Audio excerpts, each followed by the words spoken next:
6 akan memaparkan materi kami tentang penyusunan silabus. Sebelum kami memaparkan materi kami, ada baiknya kami memperkenalkan diri. Oke, perkenalkan nama saya Sergima Grisha Usni Panjaitan. Nama saya Divani Nomita Semorang. Nama saya Herliana Warubu. Nama saya Deborah Togatorop. Saya Samuel Nagaban. Baiklah, di sini saya akan memaparkan materi kami tentang penyusunan silabus. Sebelum kita mengetahui apa itu manfaat silabus, prinsip silabus, kita harus terlebih dahulu mengetahui apa itu pengertian silabus. Silabus adalah rencana pembelajaran suatu mata pelajaran yang merupakan penjabaran kompetensi inti dan kompetensi dasar ke dalam indikator pencapaian kompetensi, materi pokok, kegiatan pembelajaran, dan penilaian pembelajaran. Nah, ada 9 prinsip-prinsip dalam pengembangan silabus. Yang pertama itu adalah ilmiah. Yang dimaksud dengan ilmiah ini adalah keseluruhan materi dan kegiatan yang menjadi muatan dalam silabus harus benar dan dapat dipertanggungjawabkan secara keilmuan. Yang kedua itu relevan. Yang dimaksud dengan relevan adalah cakupan, kedalaman, tingkat, kesulitan, dan urutan penyajian materi dalam silabus sesuai dengan tingkat perkembangan fisik, intelektual, sosial, emosional, dan spiritual peserta didik. Yang ketiga itu sistematis. Yang dimaksud dengan sistematis adalah komponen-komponen silabus saling berhubungan secara fungsional dan pencapaian kompetensi peserta didik baik hard skill maupun soft skill. Yang keempat itu konsisten. Yang dimaksud dengan konsisten adalah adanya hubungan yang konsisten antara ajek atau taat asas antara kompetensi dasar, indikator pencapaian kompetensi, lingkup materi pembelajaran, alokasi waktu, kegiatan pembelajaran, penilaian, serta media dan sumber belajar. Yang kelima itu adalah memadai. Yang dimaksud dengan memadai adalah cakupan indikator pencapaian kompetensi, lingkup materi pembelajaran, kegiatan pembelajaran, penilaian, alokasi waktu, serta media dan sumber belajar cukup untuk menunjang pencapaian kompetensi dasar. Yang keenam itu adalah aktual dan kontekstual. Yang dimaksud dengan aktual dan kontekstual ini adalah cakupan indikator pencapaian kompetensi, lingkup materi pembelajaran, kegiatan pembelajaran, penilaian serta media dan sumber belajar, memperhatikan perkembangan ilmu teknologi dan seni mutakhir dalam kehidupan nyata, peristiwa yang terjadi, serta tuntutan kualitas sumber daya manusia yang kompeten dan sekaligus berkarakter positif, khususnya terkait dengan dunia kerja yang relevan. Yang ketujuh itu adalah fleksibel. Yang dimaksud dengan fleksibel adalah keseluruhan komponen silabus dapat mengakomodasi variasi peserta didik, pendidik, serta dinamika perubahan yang terjadi di sekolah dan tuntutan masyarakat, khususnya tuntutan dunia kerja terhadap kualitas sumber daya manusia, baik dari sisi hard skill maupun dengan sisi soft skill. Yang kedelapan itu menyeluruh. Yang dimaksud dengan menyeluruh adalah komponen silabus mencakup keseluruhan ranah kompetensi, baik itu kognitif, afektif, dan psikomotorik. Yang kesembilan itu adalah mengintegrasikan nilai-nilai karakter. Yang dimaksud dengan mengintegrasikan nilai-nilai karakter adalah harus menjadi kepribadian atau personality lulusan baik sebagai makhluk hidup, sebagai makhluk Tuhan yang Maha Kuasa, sebagai warga negara Indonesia, sebagai anggota masyarakat dunia, dan sebagai bagian dari komunitas pekerjaan di dunia tertentu.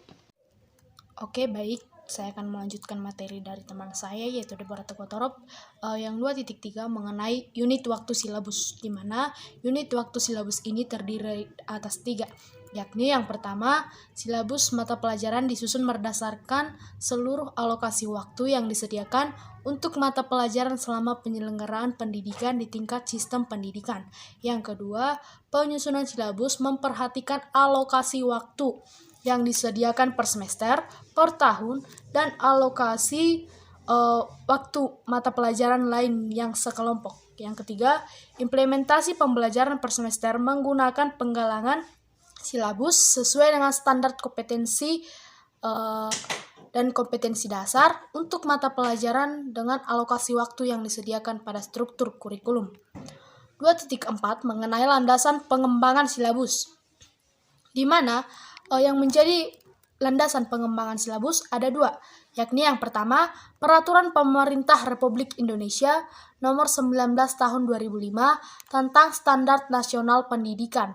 Pasal 17 ayat 2 yang berisi sekolah dan komite sekolah yang madrasah dan komite madrasah mengembangkan kurikulum tingkat satuan pendidikan dan silabusnya berdasarkan karangan atau kerangka dasar kurikulum dan standar kompetensi lulusan di bawah supervisi dinas kabupaten kota yang bertanggung jawab di bidang pendidikan untuk SD, SMP, atau SMA, dan juga SMK.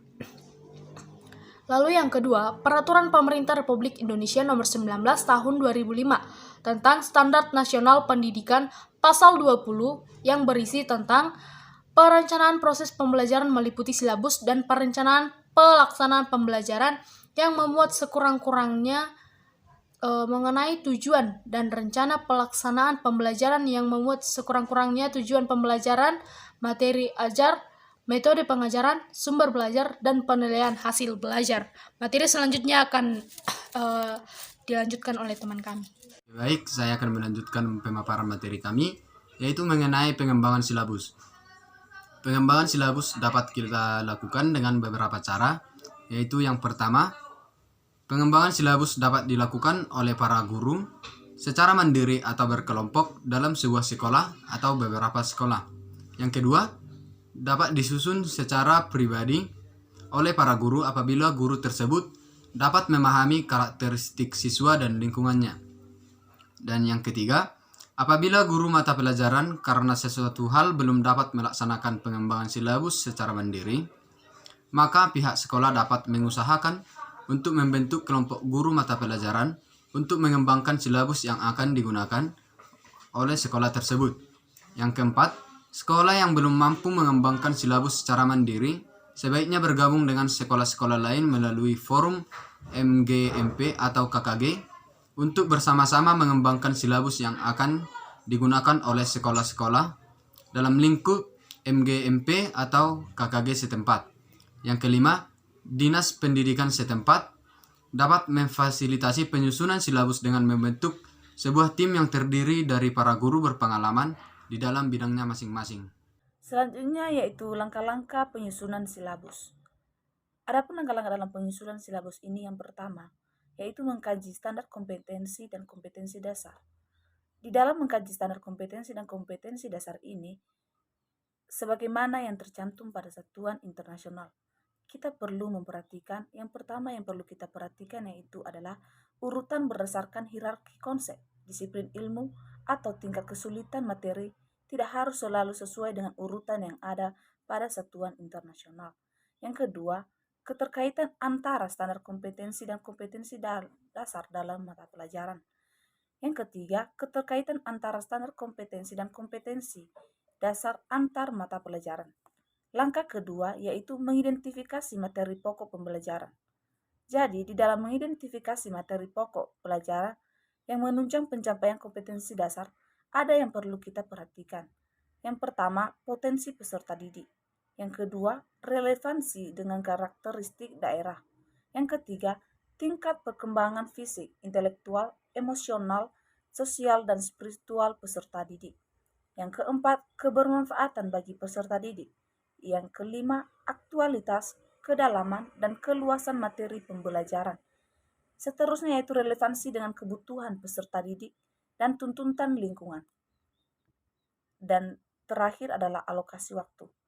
Adapun langkah ketiga dalam menyusun silabus ini yaitu mengembangkan kegiatan pembelajaran.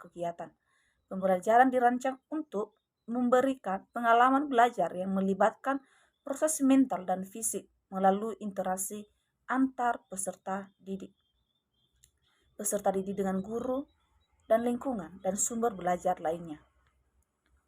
Adapun juga hal-hal yang harus kita perhatikan dalam mengembangkan kegiatan pembelajaran. Yang pertama yaitu kegiatan pembelajaran disusun untuk memberikan bantuan kepada para pendidik, khususnya guru, agar dapat melaksanakan proses belajar secara profesional. Yang kedua, kegiatan pembelajaran memuat rangkaian kegiatan yang harus dilakukan oleh peserta didik secara berurutan untuk mencapai kompetensi dasar. Yang ketiga, harus sesuai dengan hierarki konsep materi pembelajaran. Yang keempat, penentuan urutan kegiatan pembelajaran. Yang kelima, rumusan pernyataan dalam kegiatan pembelajaran minimal mengandung dua unsur penciri yang mencerminkan pengelolaan pengalaman belajar siswa, yaitu kegiatan siswa dan materi. Langkah keempat dalam penyusunan silabus, yaitu merumuskan indikator pencapaian kompetensi. Adapun dari pengertian indikator ini merupakan penanda pencapaian kompetensi dasar yang ditandai oleh perubahan perilaku yang dapat diukur, yang mencakup sikap, pengetahuan, dan keterampilan. Indikator ini juga dikembangkan sesuai dengan karakteristik peserta didik, mata pelajaran, satuan pendidikan, serta potensi daerah, dan dirumuskan dalam kata kerja operasional yang terukur atau dapat diobservasi. Langkah kelima yaitu penentuan jenis penilaian. Penilaian pencapaian kompetensi dasar peserta didik dilakukan berdasarkan indikator.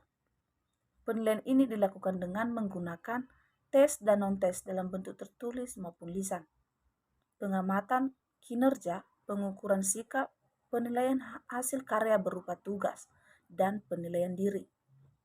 Penilaian ini juga merupakan serangkaian kegiatan untuk memperoleh, menganalisis, dan menafsirkan data tentang proses dan hasil belajar peserta didik yang dilakukan secara sistematis dan berkesinambungan sehingga menjadi informasi yang bermakna dalam pengambilan keputusan.